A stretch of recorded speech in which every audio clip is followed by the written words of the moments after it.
ವಶಕ್ಕೆ DK Shivakumar master plan ಅನ್ನ ಮಾಡ್ತಾ ಇದ್ದಾರೆ. ಕರಾವಳಿ ಭಾಗದಲ್ಲಿ ಆಕ್ಟಿವ್ ಆಗಿರುವುದಕ್ಕೆ ಡಿಸಿಎಂ ಬಿಗ್ ಪ್ಲಾನ್ ಅನ್ನ ಮಾಡಿಕೊಂಡಿದ್ದಾರೆ.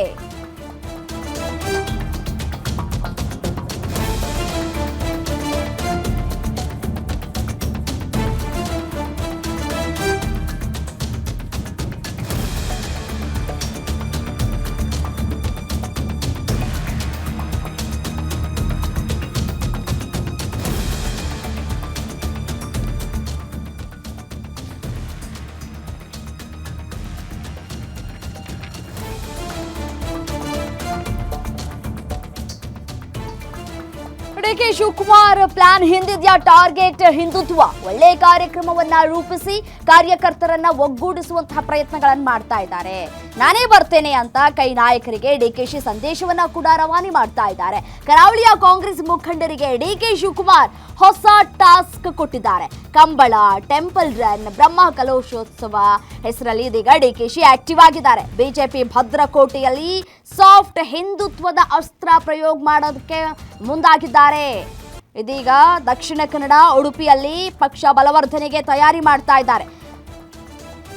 ಕಾಂಗ್ರೆಸ್ ನಾಯಕರು ಆಯೋಜಿಸೋ ಧಾರ್ಮಿಕ ಕಾರ್ಯಕ್ರಮಗಳಿಗೆ ಡಿಕೆ ಶಿವಕುಮಾರ್ ಹಾಜರಾಗ್ತಾ ಇದ್ದಾರೆ. ಯಾವ ರೀತಿಯಾಗಿ ತಂತ್ರವನ್ನ ಹೆಣಿತಾ ಇದ್ದಾರೆ? ಗುರುಪುರ ಕಂಬಳ ಬೆನ್ನಲ್ಲೇ ಮುಂದಿನ ವಾರ ಕರಾವಳಿಯಲ್ಲಿ ಡಿಕೆ ಶಿವಕುಮಾರ್ ಕೂಡ ಭಾಗಿಯಾಗ್ತಾರೆ. ಧರ್ಮಸ್ಥಳ ಮಂಜುನಾಥ ಸ್ವಾಮಿ ದೇವಸ್ಥಾನಕ್ಕೂ ಕೂಡ ಭೇಟಿಯನ್ನ ಕೊಡ್ಲಿಕ್ಕಿದ್ದಾರೆ ಡಿಕೆ ಶಿವಕುಮಾರ್ ಅವರು. ಹಾಗಾಗಿ ಕುತೂಹಲಕ್ಕೆ ಕಾರಣ ಆಗ್ತಾ ಇದೆ. ಏಪ್ರಿಲ್ 20ಕ್ಕೆ ಬೆಳ್ತಂಗಡಿ ಕಾರ್ಯಕರ್ತರ ಸಮಾವೇಶದಲ್ಲಿ ಡಿಕೆ ಶಿವಕುಮಾರ್ ಭಾಗಿಯಾಗ್ಲಿಕ್ಕಿದ್ದಾರೆ. ಅಂದ್ರೆ ಈ ಹಿಂದೆ ಕೂಡ ಭಾಗಿಯಾಗಿದ್ರು.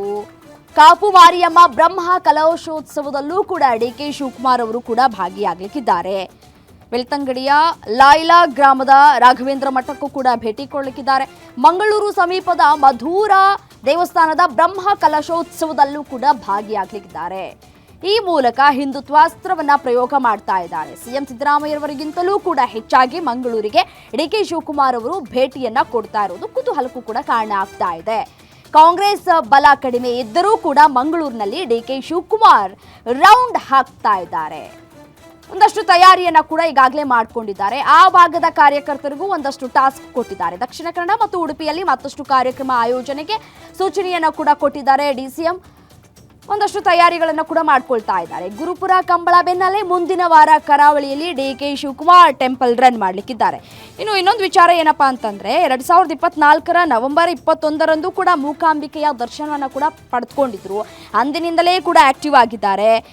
ಮಾರ್ಚ್ 2ರಂದು ಉಡುಪಿಯ ಕಾಪು ಮಾರಿಗುಡಿ ಬ್ರಹ್ಮ ಕಲೋತ್ಸವದಲ್ಲೂ ಕೂಡ ಭಾಗಿಯಾಗಿದ್ರು. ಏಪ್ರಿಲ್ 5ರಂದು ಉಡುಪಿ ಪೇಜಾವರ ಶ್ರೀಗಳ ಕಾಲಿಗೆ ನಮಸ್ಕರಿಸಿದ್ರು ಡಿಕೆ ಶಿವಕುಮಾರ್ ಅವರು.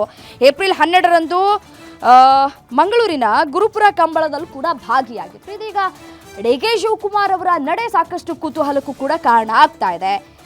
ಇನ್ನು ಶ್ರೀ ಕ್ಷೇತ್ರ ಧರ್ಮಸ್ಥಳಕ್ಕೂ ಕೂಡ ಭೇಟಿಯನ್ನ ಕೊಡ್ಲಿಕ್ಕಿದ್ದಾರೆ. ಮಂಜುನಾಥನ ದರ್ಶನವನ್ನ ಕೂಡ ಮಾಡಲಿಕ್ಕಿದ್ದಾರೆ. ಧರ್ಮಸ್ಥಳದ ಕಲ್ಯಾಣ ಮಂಟಪಗಳ ಸಮುಚ್ಚಯ ಉದ್ಘಾಟನೆಯನ್ನ ಕೂಡ ಮಾಡಲಿಕ್ಕಿದ್ದಾರೆ. ಸರ್ಕಾರದ ನಡೆ, ಕಾರ್ಯಕರ್ತರ ನಡೆ ಸಮಾವೇಶದಲ್ಲೂ ಕೂಡ ಭಾಗಿಯಾಗಲಿಕ್ಕಿದ್ದಾರೆ.